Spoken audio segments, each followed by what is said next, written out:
Hello, everybody. On a minute early. Well, no, now it's 8 a.m. Good morning. Happy Saturday to, I guess, everyone who's in. No, what is going on? Not an ad. I guess everyone who's in. All right. I mute myself there. Okay. Happy Saturday, everybody. And I think I'm finally getting the technicalities of all this down so I can do this a lot faster. It's very different than setting up production for a regular video that I normally put out on YouTube and Facebook. And it's the strangest thing. I put out a video last week on connecting with people easily, and that video did very well right off from the start. I think deep down inside, we all have a salesperson inside of us, and if and maybe it's not for sales, maybe it's for persuasion and influence. And we should, because that's the people who are the best persuaders, the best influencers, even if they don't sell anything, like or in sales, the career of sales. There's so much to be that skill is just priceless. There's so much you can do with that, and those are the most successful people, the people who can communicate their ideas clearly, and the people who can get people to act and move on those ideas. Those are the most successful people, and they're also the people who tend to build really good, strong communities around them. And so that first video did really well, and so I already had pre-planned a sequel to that video, which was a different way of connecting with others. And that is, so the first video was about actually using some techniques when you're with people, and then the other one was more internally what is happening with us when we are connected or disconnected. And second video didn't do so well. I'm starting to finally, I guess it's slower. I'm starting to get people coming in and now commenting on it. And anyway, if you're into persuasion and influence, which most people who come to NLP are, you need to be able to connect with others. That's where it all starts. It starts with rapport. When you can give that person a sense of being familiar with you, that's what we call pacing. Then you can begin to lead, because the person likes, everybody likes being around comfortable and familiar. So once you get somebody feeling comfortable and familiar with you, then you can then start to lead. And that's not, doesn't have to be an exploitive, manipulative thing. Like a lot of people think that, oh, if you know what you're doing and you're doing this consciously, then there's, there's something wrong with you. No, we do this all the time. And actually kids are amazing at it. And kids aren't doing it with all this, with like a negative, manipulative, ulterior motive in mind. They just want to get what they want. And so the more conscious you can become of how we do this, how we connect, how we disconnect from people, how we persuade people, because you're doing it anyway. You cannot not influence people. The more we can be good about it in the sense of ecological and congruent, doing things where we can create a win-win situation rather than a win-lose situation. So being conscious of how you connect, disconnect, and influence people is really the keys to success, which is what I want to talk about a little bit more. What was the main thing that I had in mind? I even posted this, and I don't think I posted it for YouTube, but I posted it for Facebook. I said, "Hey, let's talk about money," and I wanted to see what would that bring to the conversation, or who would show up, and what would they want to know about? Because money is it's definitely a tense subject, and it's interesting how when I do travel, how money is treated, how or conversation around money is treated. I mean, sometimes some cultures are just like you don't talk about it, and some cultures are like it's not a big deal. It's doesn't really matter. And so let's talk a little bit about money, because I think there we could benefit a lot from just having conversation about it. And let's see, I'm not seeing any activity. I'm wondering if this is working. If you're watching this, would you, I don't know, just comment something? So I'm a little concerned that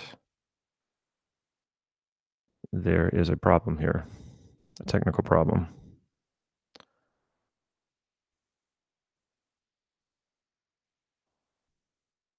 Hold on, folks. Sorry about this.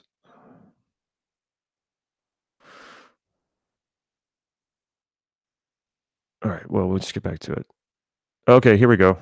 All right. I was getting a little concerned there. Um, you get everything set up and you put everything in place, and then I start talking, and then if it's not actually getting out there, if it's not actually being broadcast, then that's a problem. Anyway, so let's talk about money, and let's talk about money in the sense that when what we think about money as, at least in this culture, because I know, like I said, I acknowledge, and there are people who are probably watching from different countries. I get a lot of questions from people from different countries. So, um, think about how you think about money, and think about money as, is it limiting you in some way? Because that's the way I used to look at money. I would think, I'm living my life, I'm doing my thing, and it's money that's limiting me from doing what I want to do. And as long as I thought that way, indeed, that's exactly what happened. That's exactly how my life was lived. It was like, I had all these adventures I wanted to go on, and sometimes I did. And there were things that I wanted to buy. Mostly, I'm much more of an experience guy over material guy. Like, give me a trip around the world before buying me a nice car. If somebody wanted to do something nice for me, um, I much prefer experiences. For me, investing in an experience is the best investment of my money. Whether that's a training, I spent years doing NLP trainings, and I didn't even think about the money too much. It was just, I mean, I thought about it enough because to make sure that I could afford it. But I just knew that I was going to get something back out of my investment, and I even thought about that in terms of maybe I won't get any money back in that investment, but I wanted that experience so much. I wanted to learn this technology, and I wanted to be around this community of people. I wanted to be around these teachers, and that was worth it to me. And the good news is that it actually paid off more than 3 or 4 times over. But that wasn't really the intent that was I was going into it with, because I didn't intend to be an NLP teacher or a life coach or any of those things. It just so happened that in order for me to keep indulging this hobby, I had to turn pro and keep going, because I wanted to do more and more of this. And it was interesting. I was getting my hair cut, and I was talking to my barber, and she's a local business owner, and I don't think she has any other businesses, but she's a very active person. In fact, I was talking to her about what her side projects were, and that's the question I asked her, because she's always got something going. She's got a punk band, and she's always got something. So I just asked her, and I knew something new was going. She was going to tell me something new, and yeah, she's learning how to fly airplanes. And I just, man, this is so cool. She's just this small business owner, works 4 days a week cutting hair, owns her own shop, and she's learning to fly planes. I love that. So we started talking, and she was saying also that she had just moved, and she couldn't believe all the stuff that she had. And I know you probably have had that experience. When you move, you think, man, I didn't realize I had so much stuff, because when you're moving, you think, oh, I don't have much. It's not gonna be a hard move, and then you start moving, and you go, oh my God, I didn't realize I had so much. And there's that constant decision that you have to make. Do I throw it away? Do I give it away? Or do I drag this stuff with me to the to the next place? Stuff that I'm not using, just to, maybe one day I will use this, or maybe one day I will need this, or I'll miss it.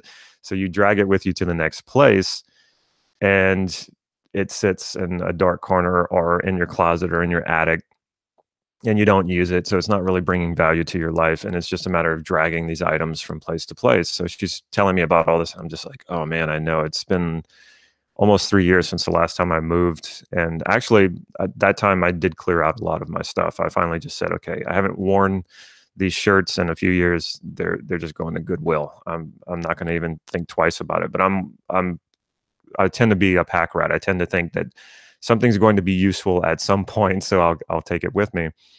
And she said that she went to talk to a friend who does feng shui. And I don't really know too much about feng shui. I mean, I know what it is, but I'm not here to say that it works or it doesn't work. I don't really know. I think I've definitely lived in places, apartments, houses, where just the layout of the house put me at more ease, and in some places, the layout of the house, I don't know, it just felt more tense. So I think there's something to it, and really need I don't think it necessarily has to go into the woo-woo so much, and that, like, if you arrange your place this way, then it's going to make you more money, it's going to make you happier. I don't quite agree with all that, but you can definitely arrange things in your home to make you feel better, and I think that's worth doing. I'm terrible at it, by the way, but I think it's worth looking at that stuff. And so she's telling me she goes to her friend who's into feng shui and ask her about this and says, "Hey, how do I decide what to get rid of and what to keep?" And she says, "Well, look at the item and ask yourself, or does it give you joy? Do you get a loving feeling when you look at this item? Does it give you some sort of joy or happiness?" And most of the time, it's going to be kind of on a spectrum. Well, scale of 1 to 10, it gives me a 5 or a 6 or a 7. And if it's anything under a 5, just get rid of it.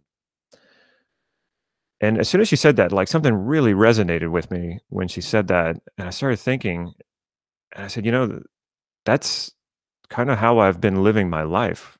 And ever since I decided to live my life that way, things have been so much better, so much better. And it's been a process. It's not like a lot of times we think, oh, if I'm starting this training program or I'm setting these goals, then suddenly I'm overhauling my life overnight and we jump right into it, especially when it comes to getting healthier. A lot of times we jump on that diet, do exercise, we just jump on everything all at once, and then we burn out, and then we gain the weight back, and it's that whole cycle all over again. But what about if you made this an ongoing process over, I don't know, the rest of your life, where you look at where you're spending your time, all the activities that you're spending your time, and then asking yourself, how much joy does this give me? How much value does this give my life? Or how much do I value this in my life? And sometimes it's an easy question and you look at something, you go, "Oh, yeah, I don't know why I've been doing this." Just kind of like when you're moving and you find that thing that you've been dragging around for a few years and you've never used. Sometimes you have behaviors like that where you just look at what you're doing, a habit or something, you go, "This isn't doing anything for me. In fact, it's doing something that goes against what I want." The first thing that comes to mind for me is I like to eat out. I don't know anyone who doesn't like to eat out. We all like to eat out, right?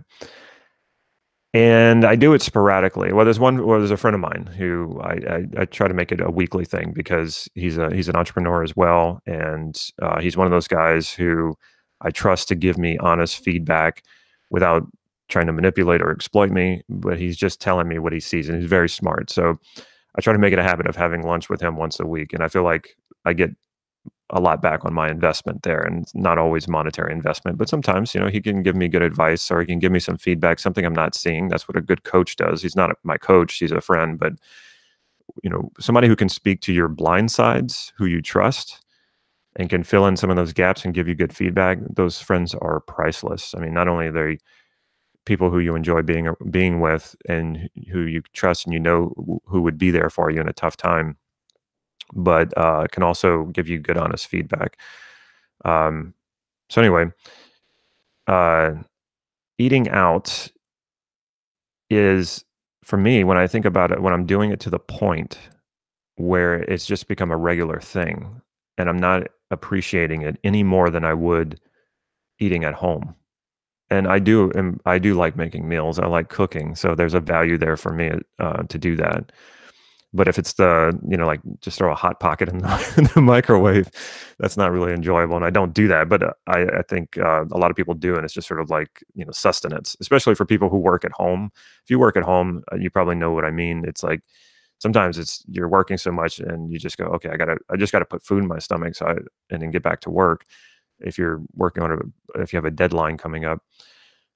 But it's when I start eating out so regularly that it's not like there's kind of no point to it. There's no real return on the investment. I'm not getting any joy out of it because it's just kind of a normal, regular thing. I think a lot of us have habits like that, and we don't realize that what we're doing is so repetitive that it isn't really bringing a lot of joy. It's just there's a familiarity to the habit. And so that gives it some value because it gives you comfort to have that habit that you're doing. But how much value is it really bringing to you? And so that's when it gets tough. That's when you say, okay, yeah, I have that habit of eating out, or I have that habit of going to Starbucks every single day and paying $5 for some, concoction there with lots of sugar and lots of cream in it. And how much value is that really bringing me? And what if I took that $5 and that's, $5 a day. So let's say, it's $150 a month. Where could I take that money and put it somewhere else that it's going to give me more value, more return on my investment? And again, I don't mean that like it has to be dollar for dollar. It has to be, I gotta make $3 back on every $1. Not everything is about dollars, especially if you live in another country. But I mean, not everything is about money. So, what are you doing to clean out your closet, so to speak, in your life? When you get honest with yourself and you look at the behaviors you engage in, how much are you doing it to make your life better and enjoy your life? And how much of those things that you're doing are actually because you feel some sort of obligation to someone else or to some sort of institution? And is that someone else or that institution in some way giving you value back? So I'm not trying to say this should all be self-serving. If I give money to charity or I volunteer and do something for charity, I'm not expecting anything back other than the good feeling that it gives me to do that. So that does serve me. So that's I don't mean it like that. What I mean it like is sometimes we have obligations that aren't official obligations, like showing up to work or taking care of your kids. They're more like obligations, like in some way you made a decision at a certain time in your life to do things this way. And if you go back and revisit that time when you made that decision, which was probably unconscious, we have a lot of unconscious decisions or unconscious agreements. And we go back and we look back at when we made that decision, what that was about. A lot of times it was about somebody else or about something we thought we should do because somebody told us that we should do it. But when we really examine it, we realize it's not serving us. It's not helping us. It's not just because this is the way things have always been done, or this is the way, my family always did things, or, this way of doing things should be questioned. And I'm not saying it should all be gotten rid of. It just should be questioned. And you should be asking yourself, does this fulfill me? Does this satisfy me? Does this help me in some way? And really clean out your closet. And if you did that, I assure you, unless you've just done this, if you do that, you're going to find a lot more space in your life. You're going to find a lot more time in your life, and you're going to find a lot more money in your life.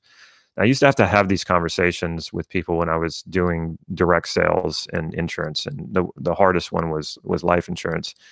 And to sit down with people telling me they can't afford to protect their families, I was like, okay, all right. How do I enter this conversation with them and look at their budget, look at what they're spending money on? Because I know they're spending money on things that aren't really bringing them lots of value in their life, but they're just so used to spending money on these things that they think that this is just how it is. This is just how I have to do it. And the same goes for time. And time, I'm sure you've heard, is more valuable than money because you can't generate more time. You got a set amount of time that you're going to be alive, and that's it. And that's the great equalizer. It doesn't matter how rich you are. You're still subject to the constraints of time, just like everyone else. Money, you can make more of it, but time, you can't. So what are you spending your time on? What are you spending your money on? And how would you clean that out? Are these things really bringing you joy in your life? And most of the time they're not.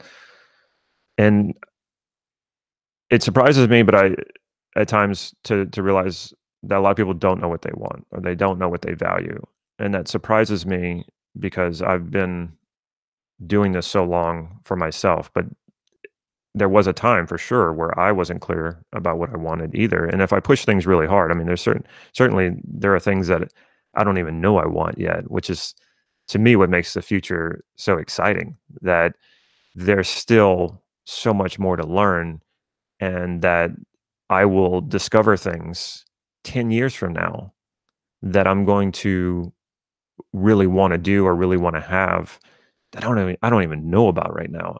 And if you think about the future that way, it gets very exciting to think is, if you're open, you're awake, you're taking in life, you're experiencing life, you're having adventures, there is so much more to discover. So look at your life and think about the things that you want to do and start entering that clarity of, well, what what do I want to do? And what value will that bring to my life if I do those things? Or what am I thinking? I won't know until I take action, right? You won't know until you take action if you're going to enjoy something. You think about all the things that you tried that you thought was going to give you some sort of fulfillment, satisfaction, or some sort of value in your life, and you went and you tried and you go, wow, that didn't do it for me.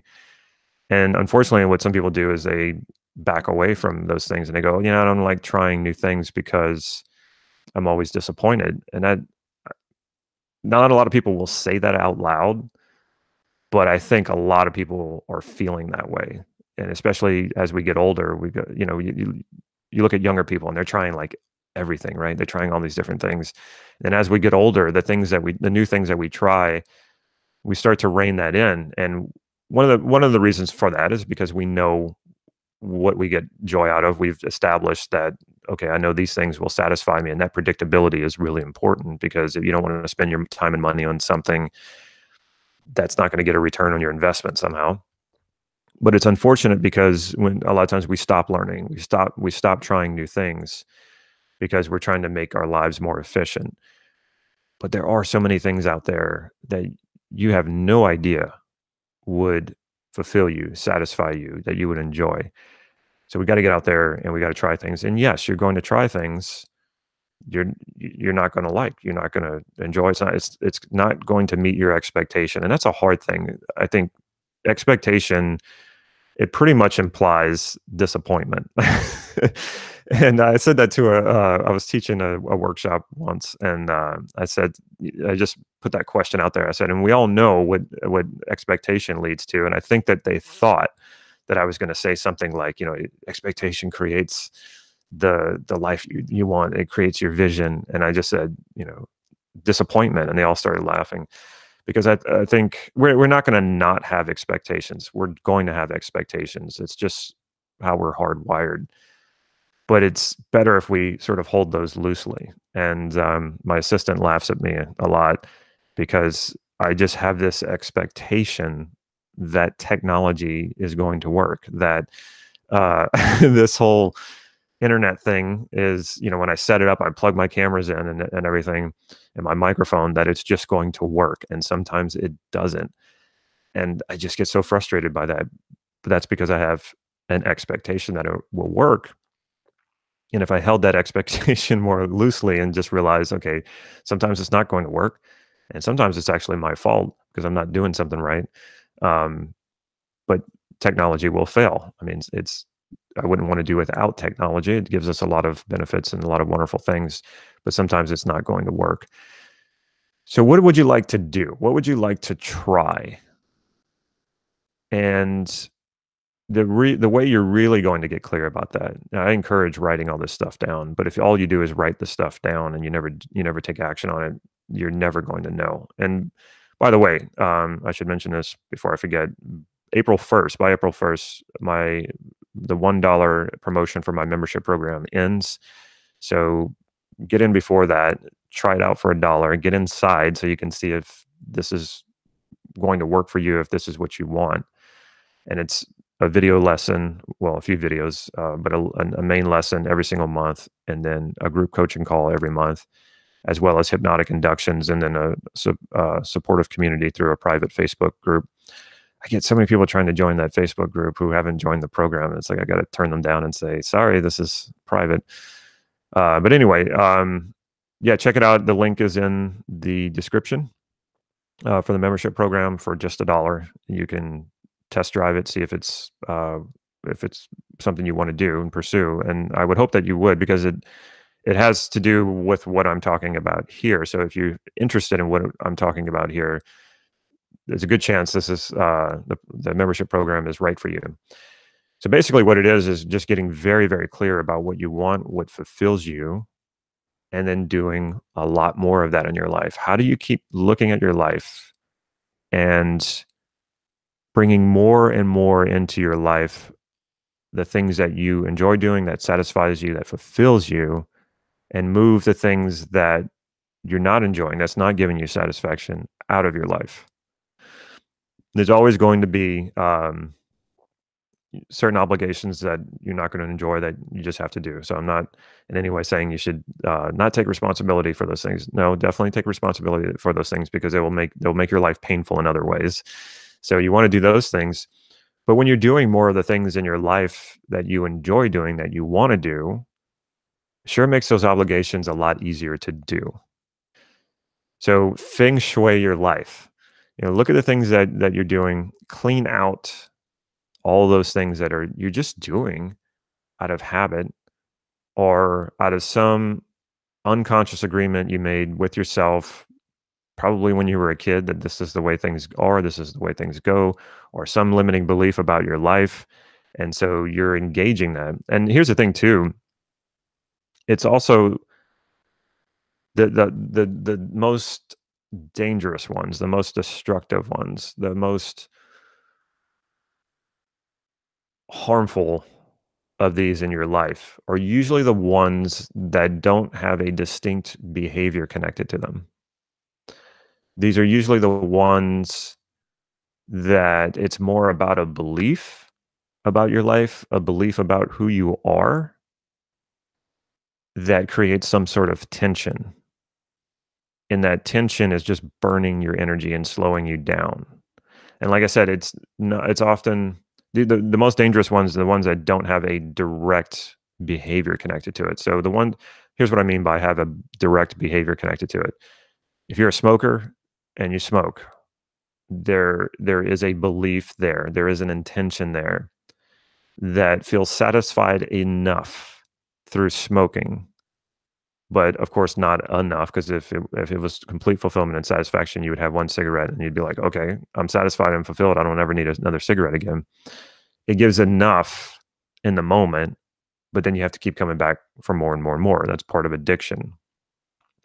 So that's a direct behavior. Smoking would be a direct behavior, but you have beliefs and ideas that you're feeding that are unconscious, that is coming out in different behaviors. So it's hard to track exactly what, it's hard to take that behavior and say, okay, I want to stop doing this, and then trace the behavior back to the idea of the belief that is compelling you to engage in that behavior.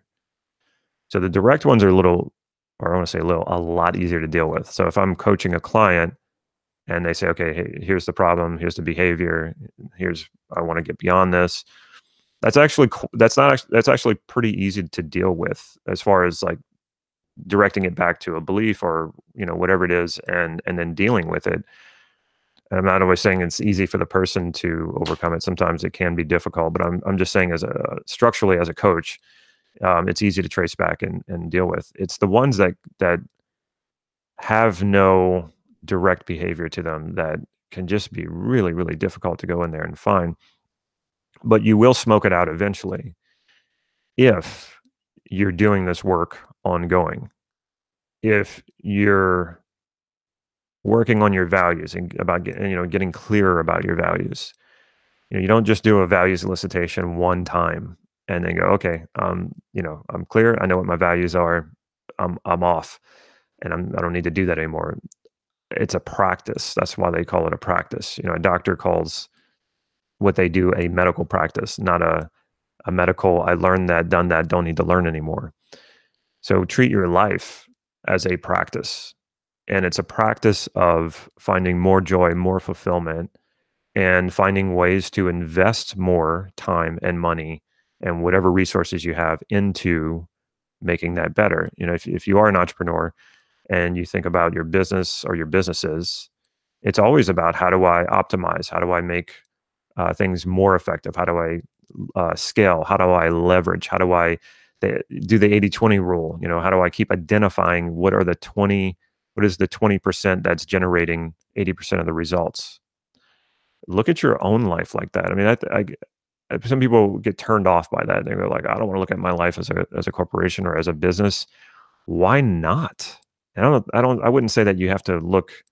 That's the only way you should look at your life. You should obviously look at your life in many different ways, but you can certainly map over business ideas to that. And businesses need to stay in business by making money. And in order to do that, a good business is always optimizing. It's always taking out the waste. And well, I wouldn't say all businesses are doing that. Good businesses do that. You're always removing waste.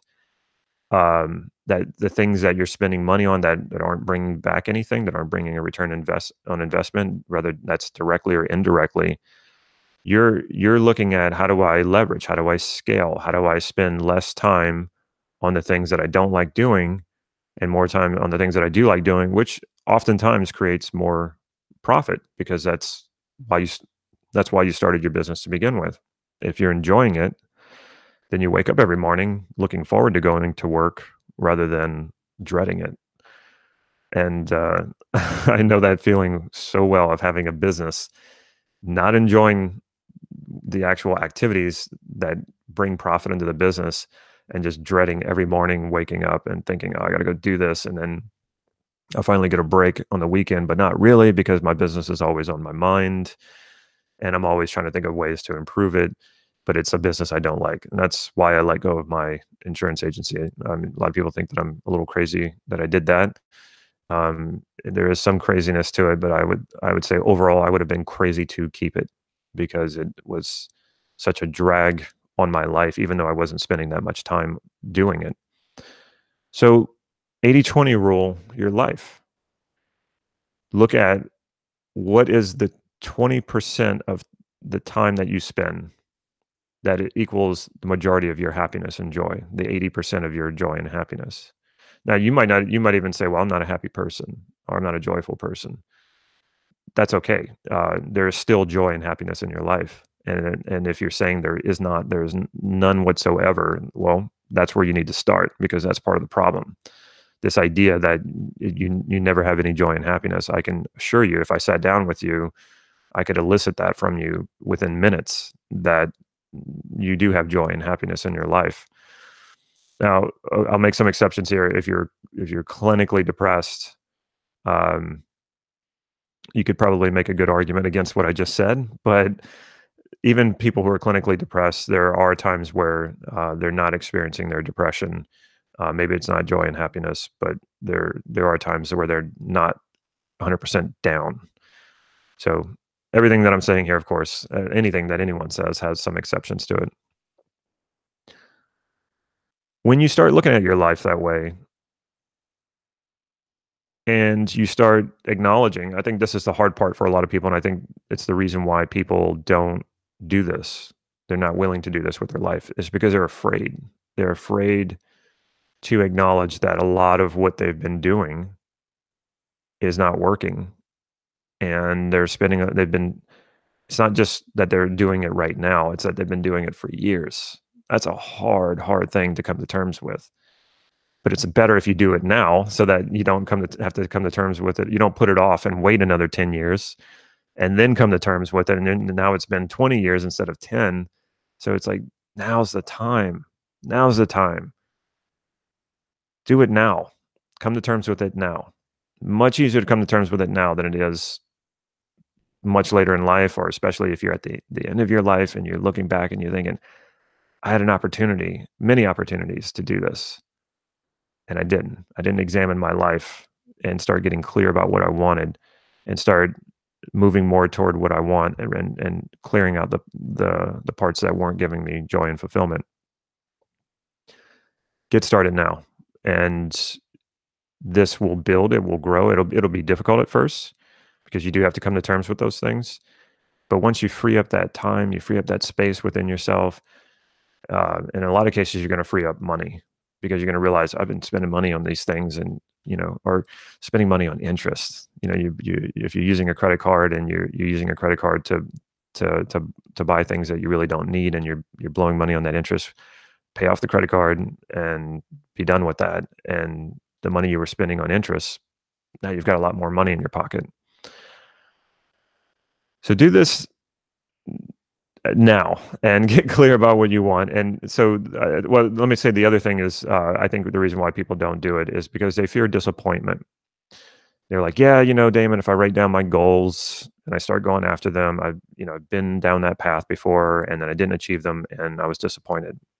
Okay. And then you stopped. There's so much more to this. Like that's just a necessary step in this whole process.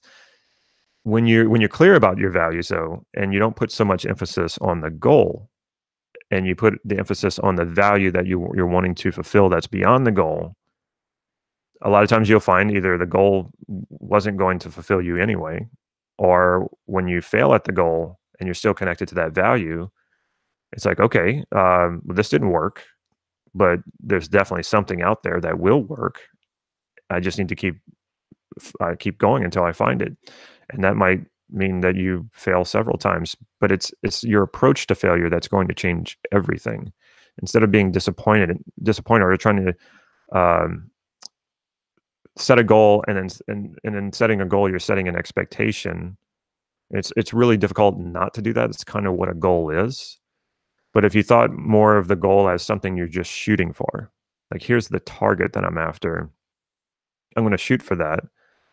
And as long as it's in alignment with your values, you're going to enjoy that along the way. Like, that's going to be a fulfilling thing as you move closer to that goal, even if you don't achieve it. If it's aligned with what you want, if it's aligned with a value, you're going to enjoy it. So I'll give you an example. In the Transforming Yourself training that I do, I learned this from Steve Andreas, and it's right in the beginning. If you have the book or if you have the training, well, he goes at it with self-esteem, but what I realized is that when my behavior is in alignment with my values, not only do I get higher confidence and self-esteem, but I get greater joy, purpose, and fulfillment in life. So he uses the example of kindness. So if you value kindness, meaning you value it when you're kind to people, but you also, when you see other people being kind, you value that. When you act in a kind way, your confidence and your self-esteem is going to go up because your behavior is in alignment with your values. Now, what happens if you do something that you feel is cruel? What happens then if you value kindness? If I do something that, if I value kindness and I do something that I believe is cruel, I'm going to feel really bad about myself. And I think that's most people, right? Most of us value kindness to some extent. And when we do something that hurts someone else, we feel bad about it. Why? Because we violated one of our values. And here's the other thing that Steve told me that I just thought is absolutely brilliant. I tell it to my clients all the time when they come to me and say, I did this and I feel bad about it. Then I elicit the value that they were wanting to fulfill. Because if you ever feel bad in your life, if you ever do something you feel bad about it, why do you feel bad about that? Because you were out of alignment with one of your values. So when that happens, that feel bad is just an indication of the degree of commitment you have to that value. Think about that. Isn't that amazing? And what a reframe. That's a powerful reframe. I do something that is out of alignment of my values. I value kindness and I do something cruel. I end up hurting somebody. And then I feel bad about it. And then I think, that feel bad is an indication of the degree of commitment I have to the value of kindness. Wow. Think about all the things that you feel bad about and know that they're somewhere in there is a value that you were not able to fulfill, and that's why you feel bad, because whatever attempt you made at fulfilling that value backfired, which could be not even your fault, and you felt bad about it because you violated one of your values. But here's the thing, we can correct that. And just the acknowledgement of that, just the acknowledgement that, oh yeah, okay, I goofed. I did something, I had a positive intent from the beginning, but it didn't work out. And that might be because I made a bad decision, or I didn't get I didn't look into it enough. I didn't gather enough information, or I was absent-minded or unaware, or maybe there was just no way I could have known that what my actions would have led to that. And sometimes that's the case. So you can relieve yourself of feeling bad by understanding that there was a positive value in there. The reason you feel bad about it is because you didn't fulfill that value, but now you know that. Now this is awesome information, and if you just suppress it because it doesn't feel good, which is what most people do, they just wanna move away from it, then you've missed this understanding, and if you've missed this understanding, then you're likely, or you're more doomed to repeat it. But if you understand what happened and you know what you wanted to do instead, and the direction, how to know what direction to move in is by knowing what value it is. There's your direction. You go, okay, yeah, I goofed up. I acted in a cruel way. I understand that now. My positive intent though was to be kind. It just didn't work out that way. Okay, well, what's a way that I could have been kind? Go back, change personal history here, and say, okay, how could I have done this differently, where it would have fulfilled my value of kindness? What was I missing? Was there an inner resource that I wasn't connecting with? And most likely that's the case. You have the resource within you. You weren't connecting with it. Resource could have been something like creativity or resilience, or who knows what. But you plug that back in and you go, oh, okay, yeah, this is based on my value, based on my intent. Value and intent is the same thing. This is what I wanted to do. Here's the behavior that would have made it right, and that's who I want to be going forward. So instead of suppressing this because it's painful and pushing it away, and because you haven't learned the lesson, you're more likely to do it again.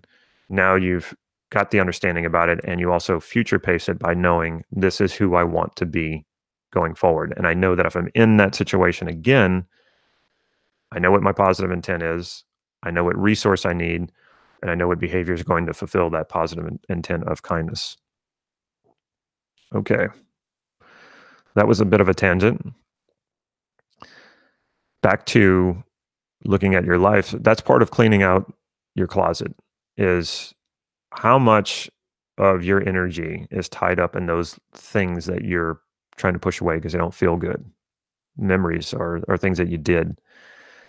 And a lot of those are exactly the thing that I was telling you about, that is the most dangerous and destructive to your life, which is the beliefs that you have, or the intents that you have, positive intents. Deep down inside, all intents are positive. All your intents are trying to do something good for you. So presuppose that. And if you're burying this stuff because it's painful, first of all, I understand. That's natural to do that. That's natural that we bury this stuff. Um, and sometimes I find that I've done the same thing. There's still things that I'm cleaning out, but it does a very good thing for you to acknowledge this, make peace with it, and then move on, because there's probably not a direct behavior that is attached to these limiting beliefs that are bringing you suffering. They're probably showing up in different ways in your life, so it makes it very hard to track.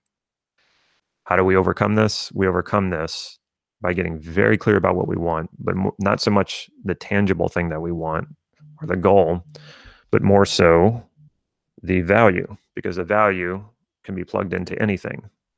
And it takes trying a lot of different things to see what fulfills your values.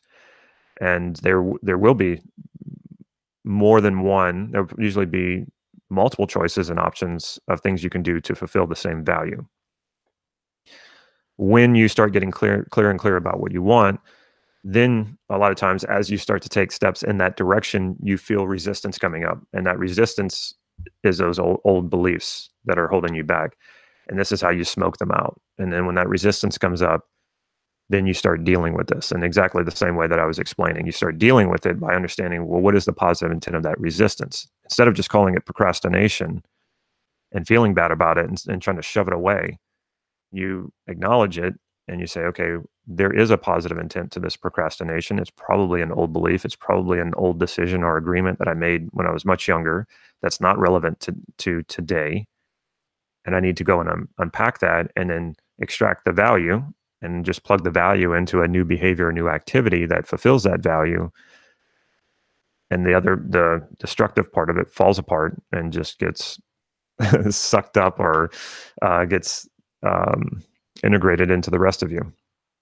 And this is just going to be an ongoing practice. It never quite ends. Like when I hear people talking about like cleaning out their chakras or this idea of purity, perfection, pristineness, or this idea of not making mistakes, which pops up in NLP communities where they're trying to rid themselves of everything that they've ever done mentally that was a mistake or a problem. It's not a good idea. You can create that kind of purity in your mind, but then you're not open to feedback because there are times you will goof up. There's without a doubt, you will violate your values at some point or multiple times, many times for the rest of your life. But it's not so much about trying to not do those, not violate your values. It's more about, I mean, of course you want to do that, but it's more about knowing when you have and understanding what's happening and dealing with it and then moving forward and learning from it. But most of us don't do that. We feel the pain and then we go, ugh, I don't want to think about that. And just push it away. Okay, so I'm going to wind this down and just say, when it comes to money, look at what you're spending money on. How much joy is that bringing to you in your life? Or is it just kind of a repetitive expense that the only value to it is that it's familiar to you? And it is amazing how far people will go in valuing comfort and familiarity. They'll keep doing things that don't bring much value other than comfort and familiarity to the point where they're spending way too much money or too much time on something. So back to my membership group. If you're wondering how do you do all this, Damon? I mean, I guess the best thing I can tell you, the best way to do this is coaching. I am a coach. I do coaching. I limit my coaching practice because I have a lot of other things that I want to do, and coaching can be very time consuming. I enjoy doing it, so I keep a practice going. The next best thing, though, and a much less expensive thing other than coaching with me, is my membership program. I walk you step by step, month after month, on how to do exactly what it is that I'm talking about. And I give you support along the way. And then you have the support of the community and the membership group, which they have some really awesome people there. Well, they're all awesome, but they have people who do post a lot and will respond to your comments and give you their perspective. And that's the beautiful thing, is that my perspective here is just a perspective. There are many, many perspectives, and it's not finding one right perspective. Wisdom is really in the multiple perspectives coming together. So you can supercharge your wisdom by being able to take on different perspectives. And that comes when people are giving you feedback and giving you their perspective. So remember, April 1st is when we're ending the $1 to start the membership program. So jump in, see if it's your thing. If it's not, that's cool. It's not for everybody. Anyway, let me see if I can grab a few questions here. Let's see. Somebody's asking how I'm doing. I'm doing great. Yes, I'm healthy. Thank you.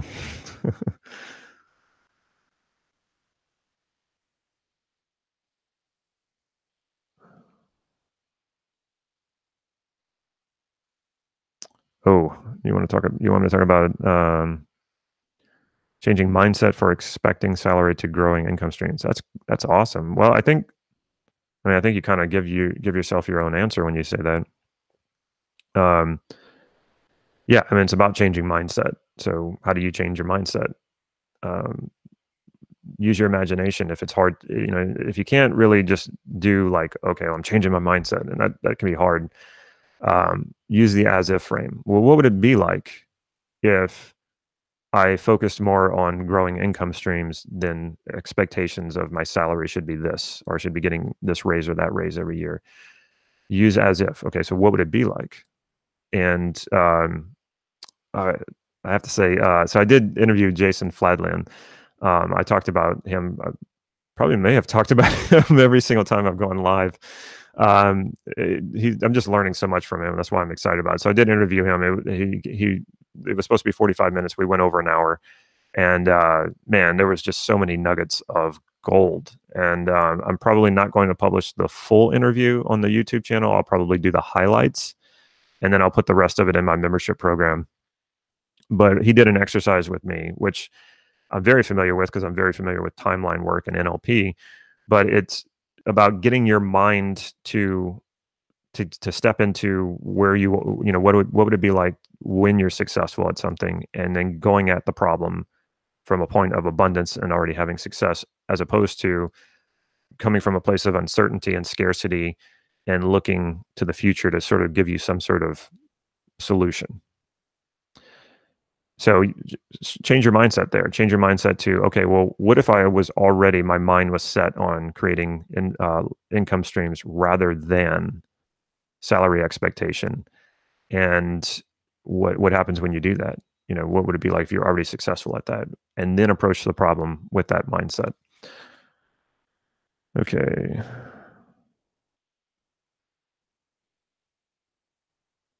ASMR. I don't know. If it works for you, it works for you.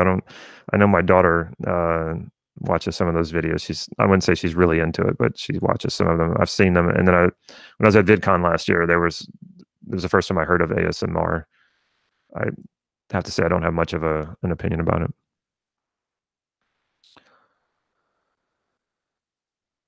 Uh, Getting a job, which is not something you like, but it can help you invest in yourself.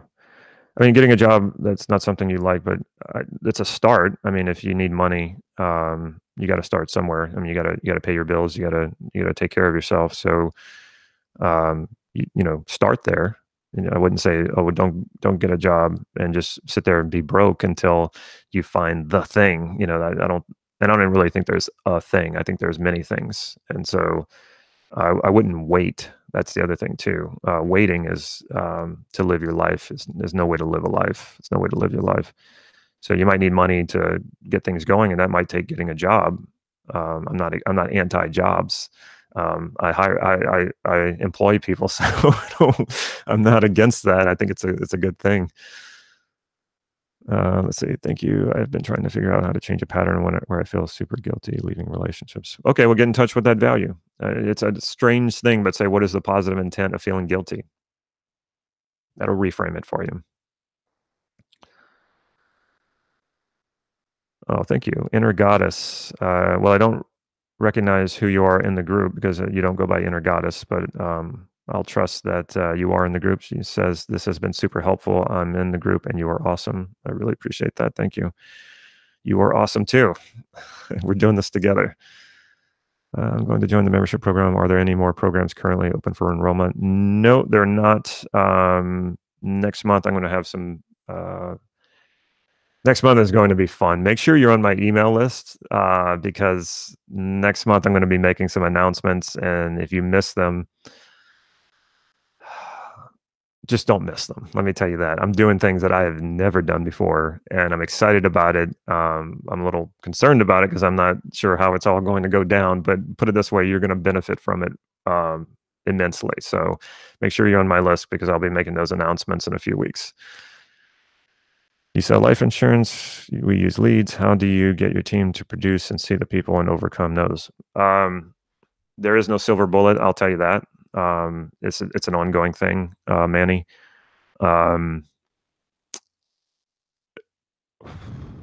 It's just a commitment to learning sales, persuasion, influence, and working on this.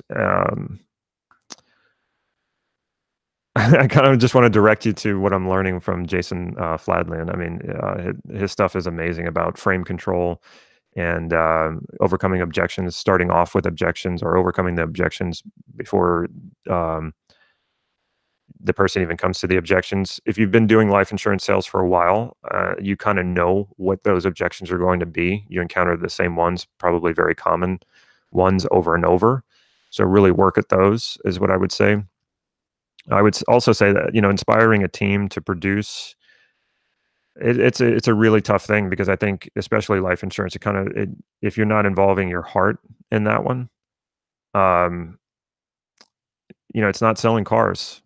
It's a different animal. So a lot of people don't want to have that conversation because you're making them face their mortality. So what you need to do is have a way to overcome that objection from the beginning. And what I used to tell people is like, okay, look, let's not goof around here. We're all going to be gone at some point, and unless they figure out a way to make us live forever, this is going to happen. So starting off the conversation starting off the conversation assuming acceptance of mortality, and that didn't always work. I could see people squirm as soon as I would say stuff like that. But I would say it worked more often than it didn't. People were kind of like, "Oh yeah, I mean, yeah, sure, that's true." And then we could get to like, well, let's actually work on how we're going to protect your family if something like that happens. It probably won't. I mean, it will at some point, but it probably won't happen anytime soon. But let's make sure it happens. And I had a person one time come to me, and I was trying to have that conversation with him, and he had a family, and he said, but what if I spend all this money on life insurance and then I never have to use it? And I said, I know it's terrible, huh? If you think about all those times, every single time you get into a car and you wear a seatbelt, all that wasted energy, putting that seatbelt on and sitting so uncomfortably in your seat with a seatbelt on, and you're probably never going to use it. You're probably never going to have a life-threatening car accident. And he just started laughing. He's like, okay, you got me. And he bought a policy from me in that appointment. So, I mean, you just gotta keep working that one, man. If I would say it really helps if you're passionate about it. I went through a period of being passionate about selling life insurance, and then it just really wasn't my thing. I mean, insurance overall wasn't my thing, so I went ahead and left it. But you're doing good things if you're selling people life insurance policies. I mean, uh, it really does save families when that happens. I mean, I have some sad stories of people coming to me after the fact, after their husband died, and saying, I know we had this talk. I know we decided not to get life insurance, but I'm just hoping that he went and got a policy anyway and didn't tell me. And then I had to say, no, he didn't. Those are some tough conversations to have. So, and you can use that story, use that story of mine. Say, I know this guy who sold life insurance, and this is the kind of conversations he had to have with some people, and it's not a fun conversation. I don't want to have that conversation with your wife or your husband.